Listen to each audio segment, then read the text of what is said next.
నమస్తే, welcome to 99 TV big డిబేట్కి స్వాగతం. రాయలసీమకి శుభవార్త అందించారు ముఖ్యమంత్రి చంద్రబాబు నాయుడు గారు. కుప్పంలో ఎయిర్పోర్ట్. సో ఆయన ఇచ్చిన హామీని అమలు చేసే దిశగా ఏడాది తర్వాత సుపరిపాలనలో భాగంగా ఆయన ప్రకటన చేసుకుంటారని అందరూ అనుకుంటున్నారు. ఇప్పుడు కాదు, ఆయన ఎప్పటి నుంచి అడ్వకేట్ చేస్తూ వస్తున్నారు.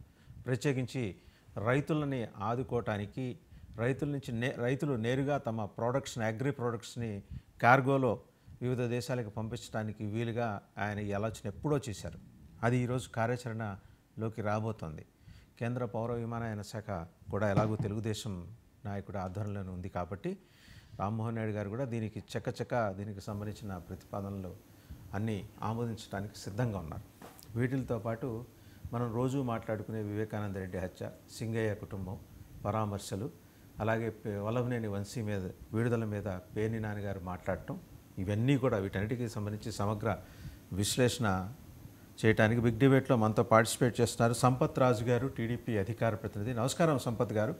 అండ్ అలాగే పసుపులేటి సురేష్ గారు, వైసీపీ అధికార ప్రతినిధి. అండ్ కృష్ణాంజనేయులు గారు, రాజకీయ విశ్లేషకులు, సీనియర్ జర్నలిస్ట్. నమస్తే కృష్ణాంజనేయులు గారు. టు స్టార్ట్ విత్ కృష్ణాంజనేయులు గారు, ఏడాది పాటు సోషల్ మీడియా కేసులు అవి ఇవి అని అందరూ దుమ్మెత్తి పోసిన కూటమి ప్రభుత్వం మీద ఆయనైతే పాజిటివ్ అప్రోచ్ తోటి ఒక డెవలప్మెంట్ యాక్టివిటీని ప్రత్యేకించి రాయలసీమతో పాటు అబటింగ్ స్టేట్స్ కర్ణాటక, తమిళనాడు వాళ్ళకు కూడా ఉపయోగపడే విధంగా కుప్పంలో ఒక ఎయిర్పోర్ట్ తీసుకురాబోతున్నారు. ఇది ఆహ్వానించదగిన, స్వాగతించాల్సిన డెవలప్మెంట్. ఏమంటారు? వాసుదేవన్ గారు నమస్తే. పెనాల్ మెంబర్స్ కూడా నమస్కారము. ముఖ్యమైనటువంటి నాయకులుగా ఉన్నటువంటి వారు అంటే ముఖ్యమంత్రులు, అదేవిధంగా డిప్యూటీ సీఎం కానివ్వండి, కీలకమైనటువంటి మంత్రులు వాళ్ళ సొంత నియోజకవర్గాల్లో, వాళ్ళ ఆయా ప్రాంతాల్లో డెవలప్మెంట్కు ప్రాధాన్యం ఇవ్వటం అనేటువంటిది సహజంగా జరిగేటువంటి ప్రక్రియ. ఆయా నియోజకవర్గాల్లో డెవలప్మెంట్ను కూడా రాష్ట్ర అభివృద్ధిగానే మనం చూడాల్సి ఉంటుంది. ఇప్పుడు కుప్పంలో అభివృద్ధి జరిగిన, పిఠాపురంలో జరిగిన, అదేవిధంగా మంగళగిరిలో జరిగిన, ఇదంతా కూడా ఆంధ్రప్రదేశ్ రాష్ట్రంలోనే కదా. ముందు డెవలప్మెంట్ కావాలి. ఇప్పుడు 5 ఏళ్లలో డెవలప్మెంట్కి సంబంధించినటువంటి ఆ వ్యవహారమే మనం మాట్లాడుకోలేనటువంటి పరిస్థితి గత 5 ఏళ్లలో చూసాం. అసలు డెవలప్మెంట్ ఆస్పెక్టే లేదు. ఆ బటన్ నొక్కేటువంటి వ్యవహారం తప్ప మిగతా విషయాలనే వైఎస్ఆర్ కాంగ్రెస్ పార్టీ పట్టించుకోలేదు. ఇప్పుడు డెవలప్మెంట్ ఆస్పెక్ట్లో కొంత ప్రయత్నం అయితే జరుగుతుంది. కుప్పం నుంచి చంద్రబాబు నాయుడు కంటిన్యూగా గెలుస్తూ వస్తున్నారు. కానీ కుప్పం డెవలప్మెంట్ విషయంలో ఆయన కొంత వెనకబడ్డారు, కుప్పంను కూడా అభివృద్ధి చేసుకోలేకపోయారు అనేటువంటి విమర్శలు కూడా వైఎస్ఆర్ కాంగ్రెస్ పార్టీ గత 5 ఏళ్లలో చేసింది. అదేవిధంగా కుప్పంలో ఓడిస్తాము, ఓడిపోతాడు చంద్రబాబు నాయుడు కూడా అనేటువంటి ప్రచారం కూడా జరిగింది. కుప్పంనే మున్సిపాలిటీ చేయటం, కుప్పం ఆ తర్వాత మున్సిపాలిటీ వైఎస్ఆర్ కాంగ్రెస్ పార్టీ గెలవటం, ఇవన్నీ కూడా ఇంకేముంది, ఇంకా చంద్రబాబు నాయుడు ఓడిపోతాడు, కుప్పంలో కూడా మంగళగిరిలో మళ్ళీ లోకేష్ గెలవడం, పవన్ కళ్యాణ్ ఎక్కడ పోటీ చేసి ఓడిస్తాం, ఇలాంటి వాతావరణం అంతా తీసుకొచ్చారు. కనీసం ఇప్పుడు చంద్రబాబు నాయుడు కుప్పం మీద జాగ్రత్తలు తీసుకుంటున్నాడు. ఆయన ఇప్పుడు ఇల్లు కట్టుకుంటున్నాడు. అదేవిధంగా కుప్పం డెవలప్మెంట్కి సంబంధించిన నిన్న కొన్ని శంకుస్థాపనలు ఇవన్నీ కూడా చేశారు. అయితే కుప్పం సంబంధించినటువంటి ఆ నియోజకవర్గంలో ఎయిర్పోర్టుకు సంబంధించినటువంటి నిర్మాణానికి సంబంధించినటువంటి విషయంలో మాత్రం కొంత వ్యతిరేకత, ప్రజల్లో కొంత అసంతృప్తి వస్తున్నటువంటి మాట వాస్తవం. ఎందుకు అని అంటే, ఇలాగా మనము జిల్లాకు ఒక ఎయిర్పోర్ట్ను ప్రకటించుకొని ఆయా ఎయిర్పోర్ట్ల కోసము ఏదైతే రైతులు వ్యవసాయ భూముల్ని ఈ రోజున సమీకరణ పేరుతోనో సేకరణ పేరుతోనో తీసుకొని ఈ జిల్లాకు ఒక విమానాశ్రయం వల్ల వచ్చే ఉపయోగం ఏంటి? అసలు ఇవన్నీ కూడా ఆచరణ రూపం దాలుస్తాయా? దీనివల్ల ఎంత మేరకు అసలు ప్రయాణికులు పెరిగేదానికి అవకాశం ఉన్నది? దీంట్లో ప్రాక్టికాలిటీ దూరంగా ప్రభుత్వం ఆలోచిస్తుంది, చంద్రబాబు నాయుడు ఆలోచిస్తున్నాడు అనే విమర్శలు కూడా ఉన్నాయి. ఇప్పుడు అమరావతిలోనే ఎయిర్పోర్ట్ అవసరం లేనటువంటి ఎయిర్పోర్ట్ ని ఆదాని కోసం ఈ రోజున ఎయిర్పోర్ట్ పేరుతో, అదేవిధంగా రైల్వే లైన్, మిగతా వీటి కోసం మళ్ళీ ఒక 44,000 ఎకరాలు అని చెప్పేసి ఇప్పుడు అకస్మాత్తుగా పిడుగు లాంటి వార్తని చంద్రబాబు నాయుడు ప్రకటించారు. అసలు మీకు ఆల్రెడీ అమరావతి అనేటువంటిది ఆన్గోయింగ్ ప్రాజెక్ట్ ఉన్నప్పుడు, మీకు ఆల్రెడీ 54,000 ఎకరాలు అమరావతిలో ఉన్నప్పుడు, దాని డెవలప్మెంట్కి సంబంధించినటువంటి విషయంలో 3 పార్టీలు మొన్న ఎన్నికల సమయంలో మేము ఇంకొక 44,000 ఎకరాలు అసలు 1,00,000 ఎకరాలతో అమరావతిని ఈ విధంగా డెవలప్ చేయబోతున్నాం అని ఎన్నికల సమయంలో ఒక స్పష్టమైన విధానపరమైనటువంటి ప్రకటన చేసి ఉండాలి కదా చంద్రబాబు నాయుడు. విజనరీ అని చంద్రబాబు నాయుడు చెప్తారు కదా. మరి అలాంటి చంద్రబాబు నాయుడు 2015లో అమరావతికి సంబంధించినటువంటి మొత్తము భూ సమీకరణ పేరుతో 34,000 ఎకరాలు రైతుల నుంచి తీసుకొని ఇంకొక ప్రభుత్వానికి సంబంధించినటువంటి 20,000 ఎకరాలు 54,000 ఎకరాలు ఉన్నప్పుడు దానికి సంబంధించి 8,420 ఎకరాలు బిగులు భూమి ఉంటుంది, దాన్ని అమ్ముతాము, సెల్ఫ్ సస్టైన్ అని చెప్పారు. మరి అలాంటిది ఏమైపోయింది ఇప్పుడు? నారాయణ వచ్చి మిగులు భూమి లేదు అమ్ముకోవటానికి, ఇప్పుడు మేము మళ్ళీ ఇంకా 44,000 ఎకరాలు సేకరిస్తామని చెబుతున్నాం. అంటే ప్రణాళిక ఎక్కడుంది మీకు? అసలు రాష్ట్ర రాజధానికి సంబంధించి కృష్ణాంజనేయులు గారు, ప్రణాళిక ఎక్కడుంది? 44,000 ఎకరాల భూ సమీకరణ వెనకాల పెద్ద ప్రణాళికే ఉంది. దాన్ని మీరు అర్థం చేసుకోలేకపోతున్నారు. వాళ్ళ విజన్ని అర్థం చేసుకోలేని మన హరస్వర దృష్టితోటి వాళ్ళని మనం బ్లేమ్ చేయడం సరికాదు కదా కృష్ణాంజనేయులు గారు. ఇప్పుడు ఈ 44,000 ఎకరాల వెనకాల కూడా ప్రణాళిక ఉంది. ఏంటయ్యా అంటే రియల్ ఎస్టేట్ కు సంబంధించినటువంటి ప్రణాళిక ఉంది. ఇప్పుడు ఇదే కదా, ఇప్పుడు నిన్న మాజీ మంత్రి వడ్డే శోభనాద్రేశ్వరరావు చెప్పారు చాలా స్పష్టంగా, అయ్యా ఎందుకు ఈ అమరావతిలో ఎయిర్పోర్ట్ ఆదాని కోసం కడుతున్నావా, ఏంది ఇది, రైతులు మొత్తాన్ని నిండా ముంచేసి. మీరు ఒకటి అడుగుతానండి, మీరు 29,000 మంది రైతులు 34,000 ఎకరాలు ఇచ్చారు. 2015లో ఇస్తే ఇప్పుడు 2025కి వచ్చాము. ఒక్క రైతు కంటే ఒక్క రైతుకి మీరు డెవలప్ చేసినటువంటి వాళ్ళ ఫ్లాట్ని ఇచ్చారండి? ఇవ్వగలిగారా? మీరు 2015 నుంచి మొదలు పెడితే మీరు 19 వరకు మీరే ఉన్నారు కదా. మీరు ఆ రోజున నల్ల చొక్కాలు వేసుకొని కేంద్ర ప్రభుత్వం మాకు సహకరించలేదు, అమరావతికి మాకు అన్యాయం జరిగిందని చంద్రబాబు నాయుడు గగ్గోలు పెట్టాడు. బహిరంగ సభలో పవన్ కళ్యాణ్ ఢిల్లీ వరకు వినపడేటట్టు అరిచినటువంటి పరిస్థితి ఉంది. తీరా దీన్ని అలుసుగా తీసుకున్నటువంటి జగన్మోహన్ రెడ్డి ఏం చేశాడు? అమరావతిని పడకన పడేస్తే ఏం జరిగింది? ఈ విధంగా చంద్రబాబు నాయుడు మాటలేని భూములు ఇచ్చినటువంటి రైతులు 2019 నుంచి 24 వరకు 270 మంది రైతులు ఆత్మహత్య చేసుకొని చచ్చిపోయారండి. బలవన్ మరణాలకు పాల్పడ్డారు. అమరావతికి భూములు ఇచ్చినటువంటి రైతులకు సంబంధించినటువంటి వాళ్ళ దీనగాథ ఇది. రేపొద్దున ఈ 1,00,000 ఎకరాలకు సంబంధించినటువంటి వ్యవహారంలో మీరు ఈ డెవలప్మెంట్ అనేటువంటిది రోడ్లు వేయటానికి లేకపోతే ఇన్ఫ్రాస్ట్రక్చర్ డెవలప్మెంట్ కి ఏం చేయగలుగుతారు? ఎక్కడి నుంచి నిధులు తీసుకొస్తారు మీరు? ఇప్పుడు మీరు తెచ్చేటువంటి 31 కోట్ల రూపాయల అప్పుతో కేవలం ప్రభుత్వ భవనాల నిర్మాణం మాత్రమే చేయగలిగినటువంటి పరిస్థితి ఉంటుంది. మీ ప్రణాళిక కూడా అదే. ఈ 10 ఏళ్ళలో చూసినటువంటిది అదే కదా. మీరు మొన్న చెట్లు కొట్టడానికి 30 కోట్ల రూపాయలు ఖర్చు పెట్టడానికి, కంప చెట్లు కొట్టడానికి ఖర్చు పెట్టాల్సినటువంటి పరిస్థితి ఉంది. రేపొద్దున మీరు ఎక్కడ రోడ్లు వేస్తారు? డెవలప్ చేసిన ప్లాట్లు ఎక్కడ ఇచ్చేటువంటి పరిస్థితి ఉంది? ఈ విధమైనటువంటి ఫెయిల్యూర్ కాన్సెప్ట్ లో ఒక వైట్ ఎలిఫెంట్ లాగా అమరావతి అనేటువంటి ప్రాజెక్ట్ ని చంద్రబాబు నాయుడు ఆంధ్రప్రదేశ్ ప్రజల మెడల్లో గుదిబండలాగా తయారు చేసేటువంటి పరిస్థితి కనపడుతుంది. ఒక విజన్ ఉన్నటువంటి లీడరు చంద్రబాబు నాయుడు మరి ఈ విధమైనటువంటి వితౌట్ విజన్ ఎందుకు వెళ్తున్నాడు అనేది అర్థం కావాలి. కుప్పంలో ఎయిర్పోర్ట్ అయిన పరిస్థితి అదే. ఇవన్నీ కూడా ఉత్తుత్తి ప్రకటనలు. దీనివల్ల రైతులకు జరిగేటువంటి నష్టం తప్ప ఇంకొకటి లేనటువంటి. ఇప్పుడు అదే కుప్పంలో, అదే చిత్తూరు జిల్లాలో మామిడి రైతుల పరిస్థితి ఈ రోజు ఏంటి? జగన్మోహన్ రెడ్డి 9వ తారీఖు వెళ్తున్నారు కదా, అందుకే కదా వస్తుంది. 9వ తారీఖు వెళ్తున్నాడు. 9వ తారీఖు ఆయనతో పాటు కృష్ణాంజనేయులు గారు సమస్యను పరిష్కరించకుండా నేను భవిష్యత్తులో మీకు ఎయిర్పోర్ట్ కడతాం, అది చేస్తామని ఈ రోజున రైతులు ముంచేటువంటి ప్రయత్నం. రేపు జగన్మోహన్ రెడ్డి వెళ్తున్నాడు, 9వ తారీఖు వెళ్తాడు ఆయనతో పాటు మిగిలిన వాళ్ళ 15,000 మందికి కమ్యూనికేషన్ వెళ్ళింది. వాళ్ళు కూడా ఇలా బైకులు వేసుకునో పరిగెత్తుకుంటునో పాకుంటునో అక్కడికి వచ్చి మళ్ళీ విధ్వంసానికి రెడీ అయిపోతున్నారు. ఇదంతా పక్కా సమాచారం ఉంది ప్రభుత్వం దగ్గర. ఈసారి ఊరుకోదు ప్రభుత్వం, మీరు చూస్తూ ఉండండి. మనం సంపత్ రాజు గారి దగ్గరికి వెళ్ళే లోపల నిన్న ముఖ్యమంత్రి చంద్రబాబు నాయుడు గారు కోడికత్తి గులకరాయి ఈ 2 అంశాలకు సంబంధించి ఏం మాట్లాడారో చూసి ఒకసారి సంపత్ రాజు గారి దగ్గరికి వెళ్దాం. ఎన్ని డ్రామాలు నా జీవితంలో ఎప్పుడు చూడలేదు. కోడికత్తి డ్రామా, కడానా కోడికత్తి డ్రామా కూడా నా మీద పెట్టే పరిస్థితి. గులకరాయి డ్రామా, ఆ గులకరాయి కూడా నా మీద పెట్టే పరిస్థితి. నేను ఎప్పుడు కూడా ఎవరి జోలుకు పోను. హత్యా రాజకీయాలు నమ్ముకున్న వ్యక్తిని కాను. ఎన్ని డ్రామాలు నా జీవితంలో ఎప్పుడు చూడలేదు. కోడికత్తి డ్రామా, కడానా కోడికత్తి డ్రామా కూడా నా మీద పెట్టే పరిస్థితి. సో అది సంపత్ రాజు గారు చూశారు కదా. చిత్తూరు జిల్లాకి జగన్మోహన్ రెడ్డి గారు మామిడి రైతుల పరామర్శకు వస్తున్నారు అనగానే కోడికత్తి గులకరాయి పైకి వచ్చాయి. ఏమంటారు? అందరికీ నమస్కారం అండి. అయితే వాసుదేవన్ గారు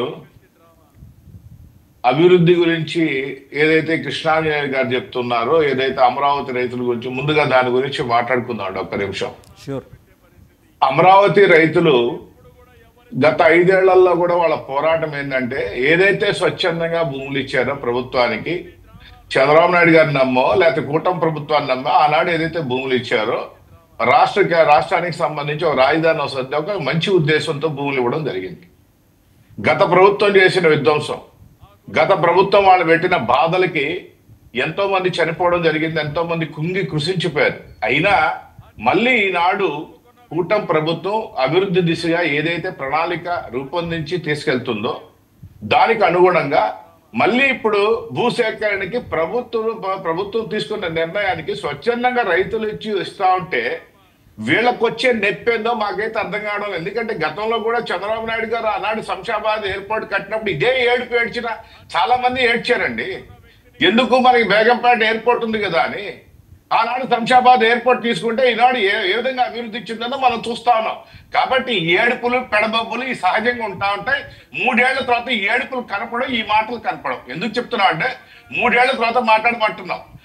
గత ప్రభుత్వం చేసిన దిక్కుమాల ఏదైతే పనులు ఉన్నాయో వాటికి సంబంధించిన తీర్పు చూసాం. మనం ఏ విధమైన తీర్పు ఇచ్చారో రాష్ట్ర ప్రజలు మనం చూసాం.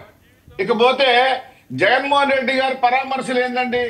మామిడి రైతులు పరామర్శ, మామిడి రైతులు నష్టపోయారు లేకపోతే ఇంకోటో ఎవరు చెప్పారు? ఇక్కడ ప్రభుత్వం ఇంకా నిర్ణయం ఏం చెప్పలేదు, ప్రభుత్వ తీరు ఇంకా ఏం తెలియదు. సరే ఓకే, మామిడి రైతులు నష్టపోయారని సంపత్ రాజు గారు మీరే మాట్లాడండి. మామిడి రైతులు నష్టపోయారని ప్రభుత్వం చెప్పేదాకా మనం ఆగాల? రైతులు చెప్పకూడదా? రైతులు చెప్పకూడదా? ఈయన పరామర్శకు వెళ్ళకూడదా?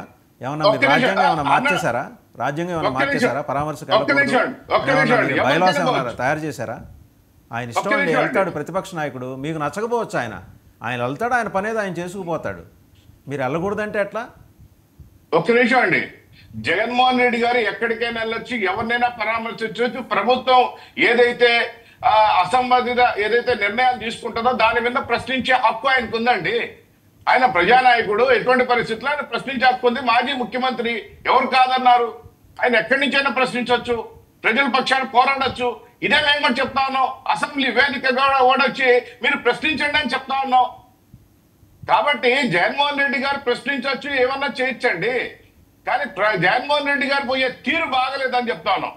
ఉదాహరణకి ఈనాడు నెల్లూరుకు వస్తున్నాయండి. నెల్లూరులో జరిగే కార్యక్రమానికి కాకాని గోవర్ధన్ రెడ్డి గారిని పరామర్శించడానికి జగన్మోహన్ రెడ్డి గారు వస్తున్నారు. పోలీసు శాఖకి సంబంధించి పోలీస్ గ్రౌండ్ లో ఎలిఫెంట్ ఉంది.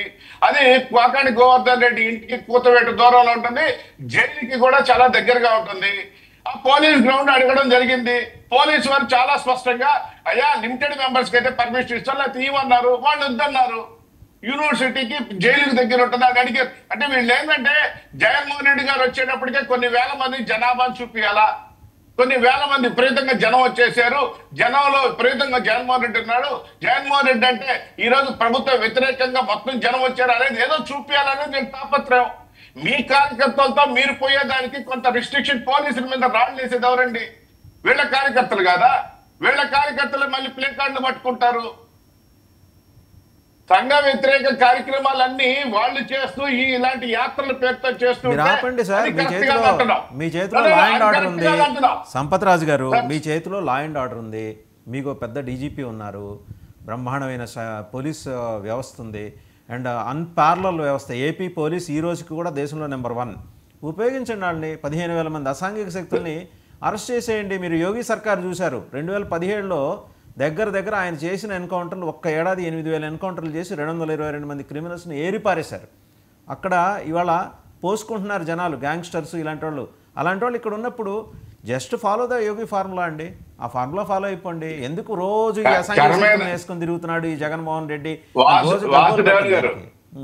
వాసుదేవన్ గారు కర్మ ఏంటంటే రాజకీయ ముసుగులో వీళ్ళందరూ ఉండడం. అక్కడ కూడా అలాగే ఉన్నారు. అక్కడ కూడా అలాగే ఉన్నారు. ఆయన ఏరేశాడు సమాజ్వాదీ పార్టీ కానీ బిఎస్పీ కానీ బీజేపీ వాళ్ళు కూడా ఆయన ఉపేక్షించలా. మీకు ఇంకో విషయం చెబుతున్నా, బీజేపీలో ఉన్న క్రిమినల్స్ కూడా ఆయన ఉపేక్షించలా, ఏరి పారేశాడు ఆయన. చేయండి, అది జనం స్వాగతిస్తారు. ఇప్పుడు ఎత్తిన పెట్టుకుని ఊరేగుతారు. వాసురాజు గారు అదే జరగబోతుంది, ఈ రాష్ట్రంలో కూడా అదే జరగబోతా ఉంది. ఎందుకు చెప్తున్నారంటే సొంత చెల్లిని తల్లిని సైతం వాళ్ళ నాయకులు ఏ విధంగా మాట్లాడదు మనం చూసామండి. వాళ్ళ అధినేత చెల్లిని తల్లిని వాళ్ళ నాయకుల మాట తీరు, ప్రవర్తన, హావభావాలు ఏ విధంగా ఉంటే మనం చూస్తా ఉన్నాం. కాబట్టి అవన్నీ కూడా జరుగుతాయండి. ఈ రాష్ట్రంలో ఎటువంటి పరిస్థితుల్లో శాంతి భద్రతలు జరుగుతాయండి. ఎటువంటి పరిస్థితుల్లో చంద్రబాబు నాయుడు గారు ప్రభుత్వం దగ్గర ఒక నివేదిక ఉందండి. 15,000 మంది అసాంఘిక శక్తులకు సంబంధించిన ఒక నివేదిక ఉంది. రేపు పొద్దున చిత్తూరు వెళ్ళేప్పుడు కూడా వీళ్ళందరూ అక్కడ పొలోమని వెళ్తారండి. జగన్మోహన్ రెడ్డి ఎంబడి వెళ్ళి గొడవ చేస్తారు, అల్లలు జరుగుతాయి, రాళ్ళు రూకోటాలు, తలలు పగలు కట్టుకోవటాలు ఇవన్నీ జరుగుతాయండి. ముందరే జాగ్రత్త పడవచ్చు కదా, ముందరే అరెస్ట్ చేయొచ్చు కదా, ప్రివెంటివ్ అరెస్ట్లు అవన్నీ తీసుకుంటున్నారండి. దానికోసమే రిస్ట్రిక్షన్ చెప్తే ఆ రిస్ట్రిక్షన్స్ కూడా 100 ఆంక్షలు పోలీసు వారు పెడుతున్నారు. మా జగన్మోహన్ రెడ్డి గారిని రానియడం లేదు, ఎలిఫేడ్ ఇవ్వనియడం లేదు, ఇలాంటి చావు మాటలన్నీ మాట్లాడుతున్నారు. చాలా స్పష్టంగా పోలీసు వారు చెప్పడం జరిగింది, రండి మీరు రండి, జగన్మోహన్ రెడ్డి గారు రావచ్చు, ప్రశాంతంగా వెళ్ళండి, విచారించండి, వాళ్ళ కుటుంబం ఎక్కడికైనా పొమ్మని చెప్తున్నారండి.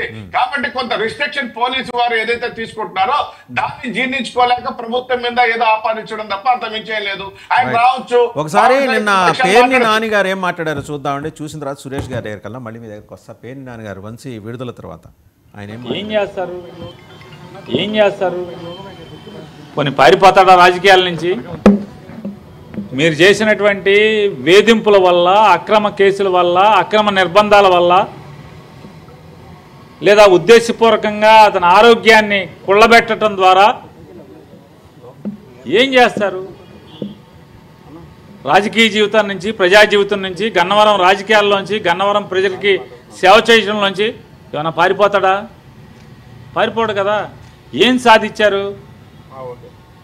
సాధించారు ప్రజల్లో? మరీ ప్రత్యేకించి గన్నవరం ప్రజల్లో వంశీకి సంవత్సరం తిరగకుండానే సానుభూతిని మూటగట్టి పెట్టించగలిగారు. మీ పార్టీకి మీరే గొయ్యి తవ్వుకున్నారు. మీ రాజకీయానికి మీరే చేతబడి చేసుకున్నారు. ఏం సాధించారా అంటే సునకానందం తప్పితే ఏమి సాధించలేదన్నది అల్టిమేట్గా. సురేష్ గారు, ఈ జైల్లోకి వెళ్ళి వివిధ కేసుల్లో ఆరోపణలు ఎదుర్కొంటున్న వాళ్ళని పరామర్శించటాలు, కేవలం జైళ్ళ దగ్గరికే ఈ జాతర మాదిరి తిరగటాలు, ఇవన్నీ ఎప్పుడు ఆపేసి జనం దగ్గరికి వస్తారండి మీరు? జగన్మోహన్ రెడ్డి గారు ఆయన వెళ్తారు, ఆయన ఎంబడో 15,000 మందిని పోగేసుకుని వెళ్తారు. వాళ్ళ లిస్టు, వాళ్ళ జాతకం అంతా డీజీపీ గారి దగ్గర ఉంది. ఆయన మన సీఎం గారికి ఇచ్చారు. ఏదో ఒక రోజు క్రాక్ డౌన్ ఉంటుంది.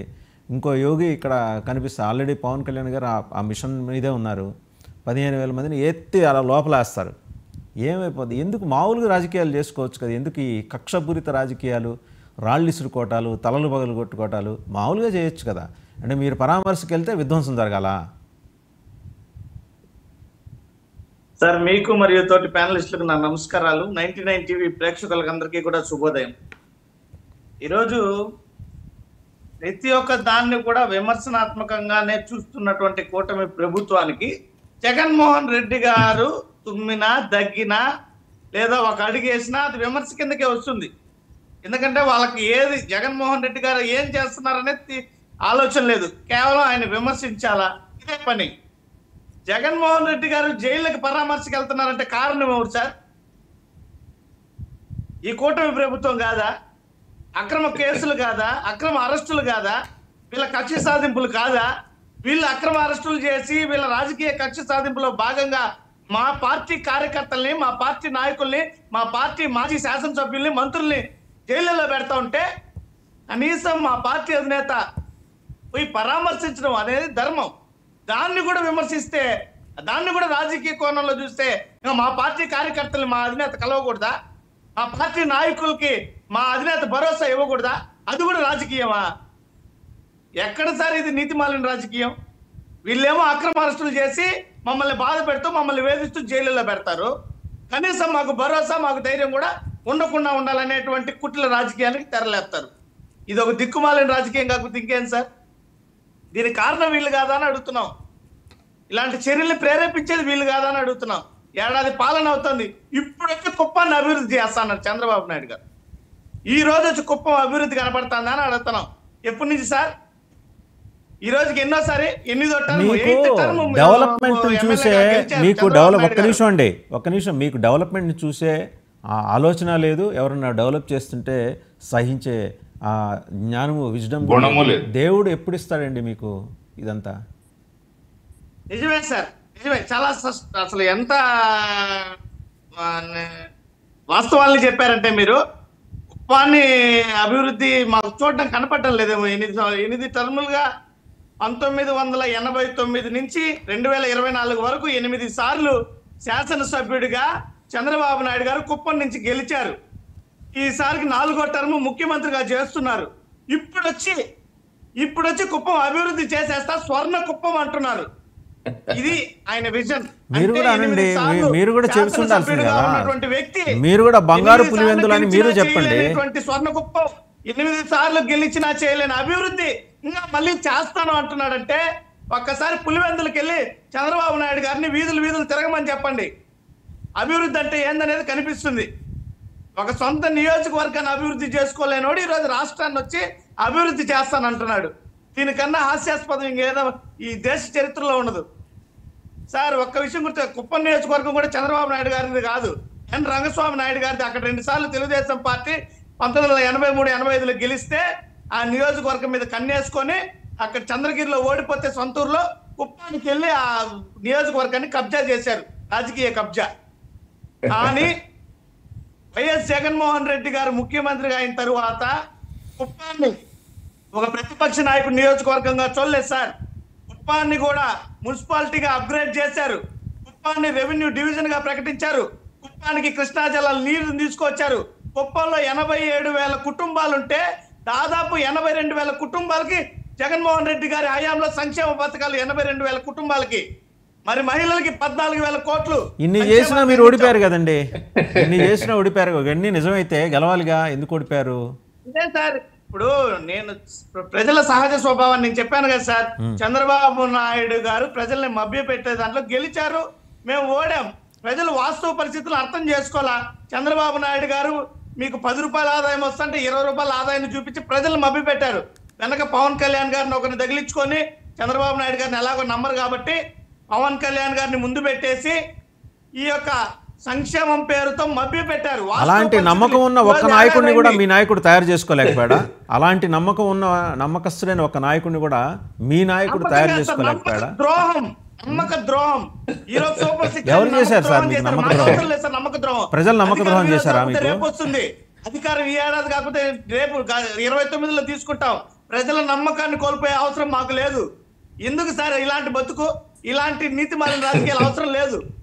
పవన్ కళ్యాణ్ గారిని ఇప్పుడు సరే, ఇంతకీ మామిడి రైతుల పరామర్శకు వెళ్తున్నారు కదా, మీ జిల్లా అనుకుంటా. పోలీసుల్ని సెక్యూరిటీని రమ్మని చెప్పండి. సురేష్ గారు, మామిడి రైతుల పరామర్శకు రేపు 9వ తారీఖు వస్తున్నారు ఆయన.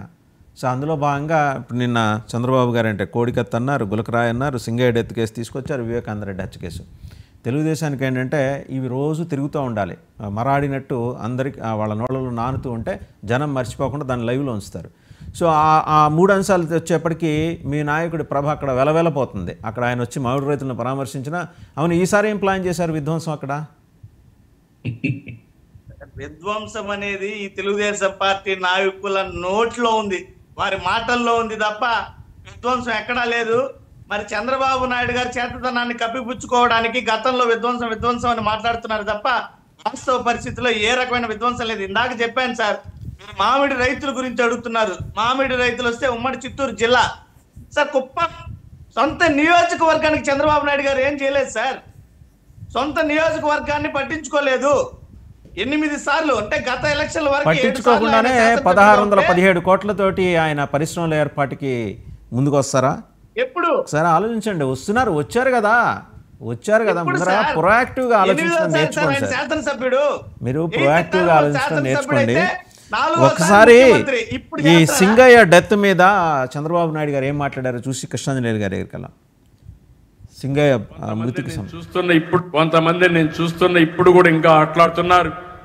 కనీసం మానవత్వం లేని వ్యక్తులు పోతుంటే కారు కింద మనిషి పడిపోతే, వాడ కార్యకర్తే పడిపోతే తీసి కుక్క పిల్ల మారిగా బయట పడేసి నేరుగా వెళ్ళిపోతే, సకాలానికి హాస్పిటల్ తీసుకుపోలేక అతను చనిపోతే ఆయన భార్యను పిలిపించి యాజ్ యూజువల్ మేనేజ్ చేసి మా ఆయనకు కారు కింద పడితే ఏమీ కాలేదు, అంబులెన్స్ లో తీసుకపోతే ఏదో అయిపోయిందని చెప్పించే పరిస్థితి వచ్చారంటే ఈ నేరస్తుల్ని ఏమనాల తమ్ముళ్ళు అని మిమ్మల్ని అడుగుతున్నా. కొంతమంది నేను చూస్తున్నా ఇప్పుడు కూడా గారు ఆయన తమ్ముళ్ళని అడిగారు ఈ నేరస్తుల్ని ఏమనాలి తమ్ముళ్ళు అని. మేనేజ్మెంట్ గురించి తెలుగుదేశం మాట్లాడటం ఏంటండి? వాసుదేవన్ గారు, నాకెందుకో చంద్రబాబు నాయుడు ఇటీవల కాలంలో మాట్లాడుతున్నటువంటి మాటలు, ఈ 12 నెలల కాలంలో ఆయన 4వసారి ముఖ్యమంత్రి, చాలా సీనియర్ పొలిటీషియను, మరి ఆయన మాట్లాడుతున్నటువంటి మాటలు చాలా హాస్యాస్పదంగాను నవ్వు తెప్పించేటువంటి విధంగాను. మరి ఎందుకు ఇలా మాట్లాడతారు? రాజకీయాల్లో ఏమైనా విమర్శలు చేయొచ్చండి. ఇప్పుడు సంపత్ రాజు గారు అనొచ్చు, ఇలాంటి వాళ్ళు ఎంతమంది మురుగుతారు, వ్యవహారం ఇవన్నీ ఎవరి మీద వాళ్ళ నాయకుడు అంటే ఒప్పుకోడు, ఆయన ఎలా ఒప్పుకోడు అనుకోండి, అది వేరే విషయం. నేను ఒకటి అడుగుతానండి, ఇప్పుడు జగన్మోహన్ రెడ్డి కారు కింద సింగయ్య పడి చనిపోయాడు, ఆ పడ్డాడు అనేటువంటి అంశాన్ని ఈ ప్రభుత్వము 5 రోజుల తర్వాత ఏమో పడ్డ తర్వాత ఇది జగన్మోహన్ రెడ్డి కారు అని కొన్ని వీడియోలు దొరికాయి అని చెప్పేసి పోలీసుల చేత కేసులు పెట్టించారు. ఓకే, మరి హైకోర్టుకి వెళ్ళిన తర్వాత హైకోర్టులో జగన్మోహన్ రెడ్డి క్రాష్ పిటిషన్ వేస్తే పోలీసులు ఇప్పటి వరకు ఎందుకు ఆధారాలు చూపించలేకపోయారు? దీనికి కారణం ఏంటి అంటే, మనకు ప్రభుత్వం ఉంది కాబట్టి, లేదా జగన్మోహన్ రెడ్డి మీద ఏదైనా విమర్శ చేస్తే జనం నమ్మేస్తారు అనేటువంటి విధంగా చంద్రబాబు నాయుడు మాట్లాడేటువంటి మాటలు ఖచ్చితంగా హాస్యాస్పదంగా ఉన్నాయి. నేను మొన్న ఒక మీటింగ్ లో విన్నానండి, ఇది 1 సంవత్సరం అయిన సందర్భంగా తెలుగుదేశం పార్టీ కార్యకర్తలతో జరిగినటువంటి మీటింగ్.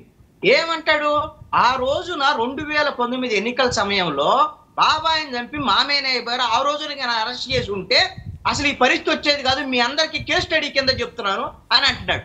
నేను ఒకటి అడుగుతాను, చంద్రబాబు నాయుడు ఇప్పుడు ముఖ్యమంత్రిగా, నువ్వు ఆ రోజున బాబాయిని చంపిన వాళ్ళు నీవు చేత కాక మేము అరెస్ట్ చేయలేకపోయాము, నేను గుర్తించలేకపోయాను, నువ్వే ఒప్పుకుంటున్నావు, ఓకే ఎలక్షన్ టైం అని. ఇప్పుడు చెయ్యి, ఇప్పుడు నేను ఎవరన్నా అరెస్ట్ చేయొద్దని చెప్పారా? ఇప్పుడు ఈ రోజున ఇంకా మీరు 5 ఏళ్ల పాటు వివేకానంద రెడ్డి హత్య కేసు గురించి మీరు అనేకమైనటువంటి ప్రచారాలు చేసి కదా మీరు అధికారంలోకి వచ్చింది. పాపం సునీతకి న్యాయం చేస్తామని కదా మీరు చెప్పింది, ఏమైనా చేశారా? ఇప్పుడు ఎందుకు సిబిఐ దర్యాప్తు జరగటం లేదు? ఎందుకు ఈ సంవత్సర కాలంలో వివేకానంద రెడ్డి హత్య కేసుకు సంబంధించినటువంటి దర్యాప్తును ఎందుకు దాల్చలేకపోతున్నారు? అంటే ఎందుకు ఈ మాటలు మాట్లాడుతున్నారు? తర్వాత గులకరాయికి సంబంధించినటువంటి కేసు, అది ఎక్కడ గులకరాయి జరిగింది ఏంది?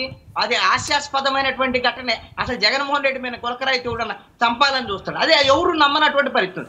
ఈరోజు విజయవాడలో జరిగింది, ఎన్నికల సమయంలో జరిగినటువంటిది. ఇప్పుడు దాని మీద ప్రత్యేకమైనటువంటి దర్యాప్తు చేయండి, మీ కేంద్రంలో మీదే కదా డబుల్ ఇంజిన్ సర్కార్, అవసరమైతే సిబిఐనో ఎవరినో ఒకటి రంగంలోకి దించండి, మీరు దాన్ని తేల్చండి. జగన్మోహన్ రెడ్డి నాటకాలు ఆడుతున్నాడని తేల్చండి. ఊరికే రోజు మాట్లాడటానికా? కారు కింద పడ్డాడని మీ దగ్గర ఆధారం లేదు, ఏమీ లేదు, కోర్టుకి ఏం చెప్పలేనటువంటి పరిస్థితి ఉంది. తెల్ల మోకాలు వేశారు కోర్టు దగ్గరికి వెళ్ళిన తర్వాత. అదేవిధంగా కోడికత్తికి సంబంధించినటువంటి వ్యవహారం, కోడికత్తి జగన్మోహన్ రెడ్డి చేయించుకున్నాడు అనేటువంటిది తెలుగుదేశం పార్టీ ఆ రోజు నుంచి చేస్తూ, ఆ రోజు కూడా తెలుగుదేశం పార్టీ అధికారులు. ఎన్ఐఏ ఏం చెప్తుంది? దాంట్లో కుట్రకోణం ఉంది, ఖచ్చితంగా జగన్మోహన్ రెడ్డి హత్య చేయడానికి చేశారు అనేటువంటి విధంగా ఎన్ఐఏ చేసింది. ఎన్ఐఏ కేంద్ర దర్యాప్తు సంస్థ. మీరు ఇప్పుడు డబుల్ ఇంజన్ సర్కార్ అధికారంలో ఉన్నారు. డబుల్ కాదండి కృష్ణాంజనేయులు గారు, చిన్న సవరణ, డబుల్ ఇంజన్ కాదు, 4 ఇంజన్లు ఉన్నాయి మొత్తం. మరి అలాంటప్పుడు మీరు ఎన్ఐఏ ద్వారాగా జగన్మోహన్ రెడ్డి నాటకాలన్నింటినీ బయట పెట్టండి. మీరు ఊరికే రోజు చంద్రబాబు నాయుడు ఈ విధంగా మాట్లాడటం అనేటువంటిది, దీన్ని ఏమన్నాను అసలుకి? దీన్ని సమర్థించాలా? ఈ విధంగా నవ్వు తెప్పించేటువంటి విధంగా మాట్లాడుతున్నాడు ఒక ముఖ్యమంత్రిగా ఉండి. ఈ రోజున నేను ఒకటి చెప్తున్నాను, మీరు రాజకీయాల కోసం విమర్శ చేయటానికే ఏదో ఒక ప్రచారం చేస్తామంటే అబాసు పాలయ్యేదానికి అవకాశం ఉంది ఈ ప్రభుత్వం అని మాత్రం నేను చెప్పగా. నేను జగన్మోహన్ రెడ్డి ఇప్పుడు వైఎస్ఆర్ కాంగ్రెస్ పార్టీ వాళ్ళు కూడా ఒక సూచన చేస్తున్నా అండి, వాళ్ళు ఒక డిమాండ్ చేయమనండి. ఎందుకంటే ఈ రోజున జగన్మోహన్ రెడ్డి నెల్లూరు పోవాలా, కానీ క్యాన్సిల్ చేసుకున్నాడు. సమస్య ఏంటంటే జైలు పక్కనే హెలిప్యాడ్ లేదు, ఏర్పాటు చేయడానికి మాకు అనుమతి ఇవ్వలేదు అని వాళ్ళు క్యాన్సిల్ చేసుకున్నారు. మీరు సురేష్ గారు నేను అడుగుతున్నాను, మీ వైఎస్ఆర్ కాంగ్రెస్ పార్టీ తరఫున ప్రభుత్వాన్ని అడగండి. ఇప్పుడు ఎలాగో జిల్లాకు ఒక ఎయిర్పోర్ట్ కడతా ఉన్నాడు కదా చంద్రబాబు నాయుడు, మీరు జైలులో కూడా జైలుకు ఒక హెలిప్యాడ్ కట్టండి, మా నాయకుడు జైలు యాత్ర చేయబోతున్నాడు అని జైలుకు ఒక హెలిప్యాడ్ కట్టమని డిమాండ్ చేయండి. ఎందుకంటే మీకు ఎలా ఈ 5 ఏళ్ల పాటు జైలు యాత్ర తప్పదు. ఎందుకంటే జగన్మోహన్ రెడ్డి ఒక లిస్టు చేశాడు, అక్కడ- మా వాళ్ళని ఎంతమందిని అరెస్ట్ చేశారు ఇది అని పెద్ద లిస్ట్ ఉందండి. అది వాళ్ళందరూ ఎవరంటే వైఎస్ఆర్ కాంగ్రెస్ పార్టీ ప్రభుత్వం ఉన్నప్పుడు అన్యాయాలు చేసిన వాళ్ళు, అక్రమాలు చేసిన వాళ్ళు, వీళ్ళ అధికారాన్ని పట్టుకొని ఇది చేసినటువంటి వాళ్ళు. వీళ్ళందరూ ఇప్పుడు వాళ్ళు జైలుకు పోతే స్వతంత్ర సమరయోధులాగా వాళ్ళ పరామర్శించడానికి జగన్మోహన్ రెడ్డి వెళ్తున్నాడు. దానికంటాడు సురేష్ గారు మా వాళ్ళందరినీ అరెస్ట్ చేస్తున్నారు, అక్రమాలు, అన్యాయం.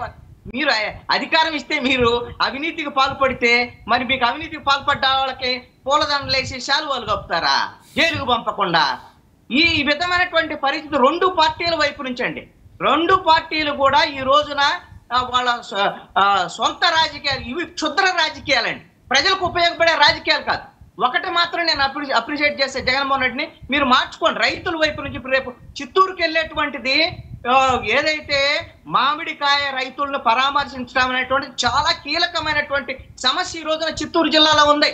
కేజీకి 2 రూపాయలు ఇచ్చేటువంటి పరిస్థితి ఉందండి. మామిడికాయలు వారం 10 రోజుల పాటు రోడ్ల మీద పెట్టుకొని రైతులు ఆ మామిడికాయలు కుళ్ళిపోయి రోడ్డు మీద పారపోసిపోయి వెళ్ళేటువంటి పరిస్థితి ఉంది. ప్రభుత్వము ఇచ్చినటువంటి హామీ ఒక్కొక్క కేజీకి 4 రూపాయలు బోనస్ ఇస్తా ఉన్నది, ఇప్పుడు వరకు ఇంప్లిమెంట్ మీకు అవుతుంది. అర్థం కావట్లేదు కృష్ణాంజనేయులు గారు.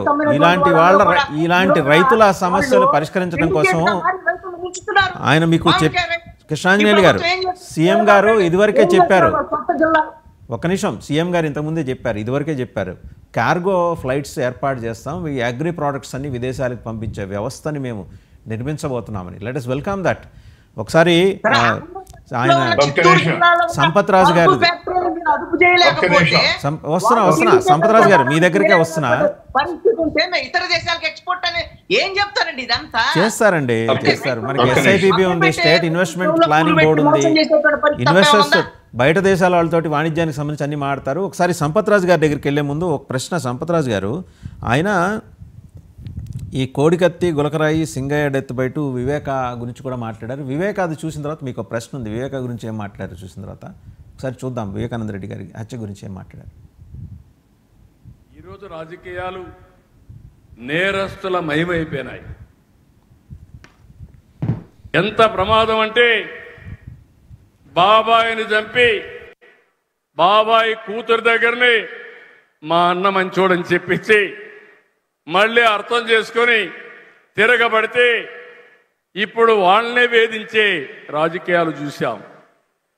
కడాన వీళ్ళు హత్య చేసి నా పేరు పెట్టి నెక్స్ట్ డే మీరు చూశారు పేపర్లో నారాసుర రక్త చరిత్రని కత్తి నా చేతిలో పెట్టారు. ఆ కత్తి నా చేతిలోకి వచ్చిందంటే ఆ మలిను నా జీవితంలో కల్లో కూడా నేను ఊహించుకోనని చెప్పి కూడా నేను మీకు తెలియజేస్తున్నా.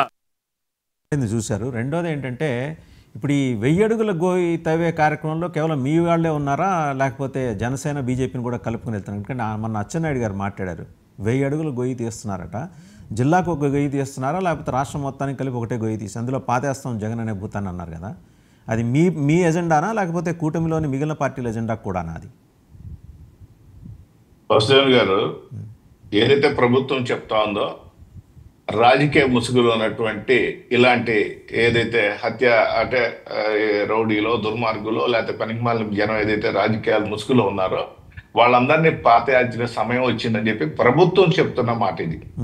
ఇది వ్యక్తిగతం కాదు, ప్రభుత్వం చాలా సీరియస్ గా తీసుకుంది. ఎక్కడ జనసేన మంత్రులు మాట్లాడాలా, బీజేపీ మంత్రులు ఒక్క నిమిషం వాళ్ళతో మాట్లాడి ఈ గొయ్యి తవ్వే కార్యక్రమాలు వాళ్ళతో మాట్లాడి కాదండి, 1 మినిట్ మీరే మాట్లాడండి. గొయ్యి తవ్వే కార్యక్రమం వాళ్ళతో మాట్లాడి ఈ సమిష్టి నిర్ణయంగా చెబుతున్నారా, మీ తెలుగుదేశం పార్టీ నిర్ణయంగా చెబుతున్నారా? జనాలకు క్లారిటీ.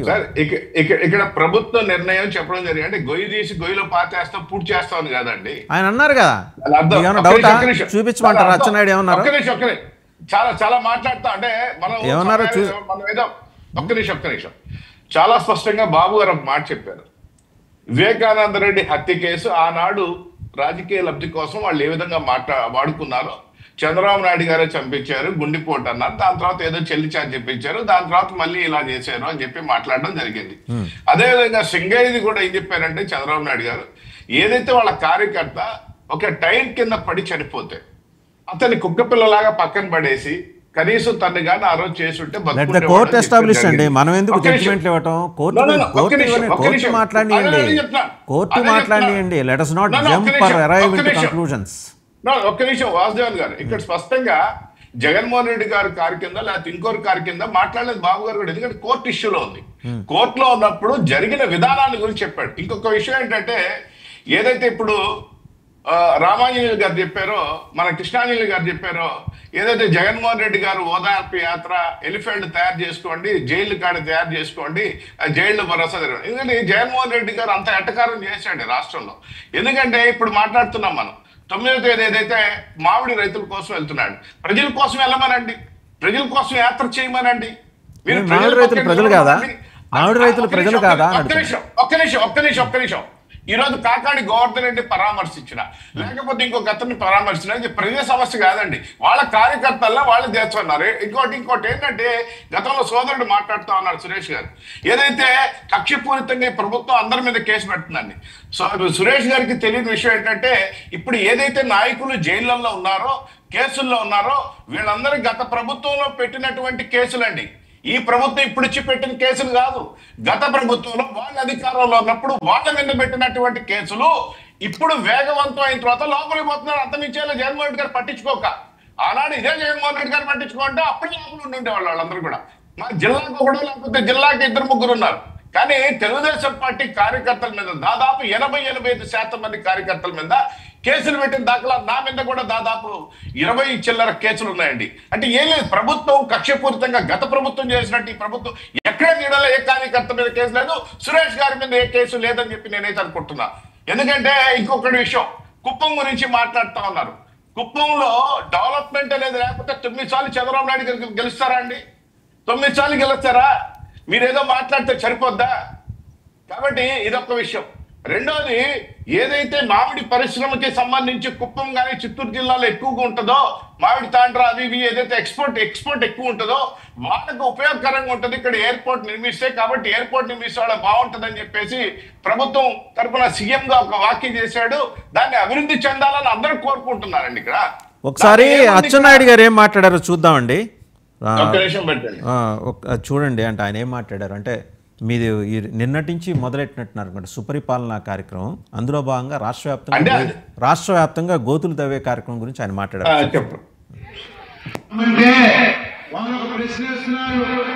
మీ రాష్ట్రంలో ఒక భూతం ఉంది, మళ్ళీ ఆ భూతం వస్తే మా పరిస్థితి ఏంటని, మళ్ళీ ఆ భూతం వస్తే మీరు ఇక్కడ ఉండగలమని భయపడుతున్నారు. వాళ్ళకి స్పష్టంగా చెప్తున్నాం, ఈసారి ఆసామాసిగా చంద్రబాబు నాయుడు గారు ఉండరు. ఆ భూతాన్ని 1000 అడుగులు గొయ్యి తవ్వి అందులో కప్పి మళ్ళీ లేకుండా చేస్తామని స్పష్టంగా మాటిస్తున్నాం. దానికి ప్రజలు సహకరించాలి. ఆయన ఒక అప్పీల్ చేశారండి, ఏంటంటే ప్రజలు సహకరించాలి గోతులు తవ్వే కార్యక్రమానికని. సో బహుశా ఆయన వ్యక్తిగతం ఎలా అంటే, ఇప్పుడే మీరు ప్రభుత్వం అన్నారు, ఇంతకు ముందే మీరు ప్రభుత్వం అన్నారు, ఇప్పుడు మళ్ళీ వ్యక్తిగతం అంటారు సార్. బాబు గారు మాట్లాడిందని చెప్తున్నాను వాసుదేవ్ గారు. బాబు గారు చాలా అచ్చెన్నాయుడు గారు మీ పార్టీ రాష్ట్ర అధ్యక్షులుగా చేశారు, సీనియర్ మంత్రి. ఒక్క నిమిషం. బాబు గారు కూడా చాలా స్పష్టంగా ఇలాంటి వ్యక్తులు రాజకీయాల్లో ఉండకూడదు, వాళ్ళని సమూలంగా నిర్మూలించాలి, వాళ్ళు ఉండకూడదు ఇలాంటి రాజకీయాల్లో ఇలాంటి వ్యక్తులు అని చెప్పి మాట్లాడడం సీఎం స్థాయిలో చంద్రబాబు గారు మాట్లాడారు, అది ఓకే. ఈయన ఏదైతే మాట్లాడారో ఇలాంటి భూతాన్ని 1000 అడుగులు గుర్తులో పెట్టాలని చెప్పేసి అచ్చెన్నాయుడు గారు వ్యక్తిగత వ్యాఖ్య ఏదైతే అచ్చెన్నాయుడు గారు మాట్లాడారో దాని కార్యకర్తలు కూడా అర్థమవుతాయి. ఎందుకంటే ప్రతి కార్యకర్త మీద హింసించింది గత ప్రభుత్వం అండి. వాళ్ళ బాధలు ఇలాంటి వ్యక్తి వస్తే ఇలాంటి చేస్తాడు, ఏ అభివృద్ధి ఉండదు. రైట్ అండి, రైట్. థ్యాంక్ యూ సురేష్ గారు, అలాగే సంపత్ రాజు గారు, కృష్ణాంజనేయులు గారు, అందరికీ ధన్యవాదాలు. చూసాం కదా, కుప్పాన్ని అభివృద్ధి పదంలోకి తీసుకెళ్ళడానికి స్వర్ణకుప్పం దిశగా ఆయన అడుగులేస్తుంటే వైసీపీ కడుపులో యాసిడ్ పెరిగిపోయింది, ఉక్రోషంతో మాట్లాడుతోంది అని టీడీపీ నాయకులు అంటున్నారు. సరే, ఆయన డెవలప్ చేస్తానంటే ఎవరు అడ్డుకుంటారు? ఒక ఎయిర్పోర్ట్ వచ్చి అక్కడి నుంచి ఈ అగ్రి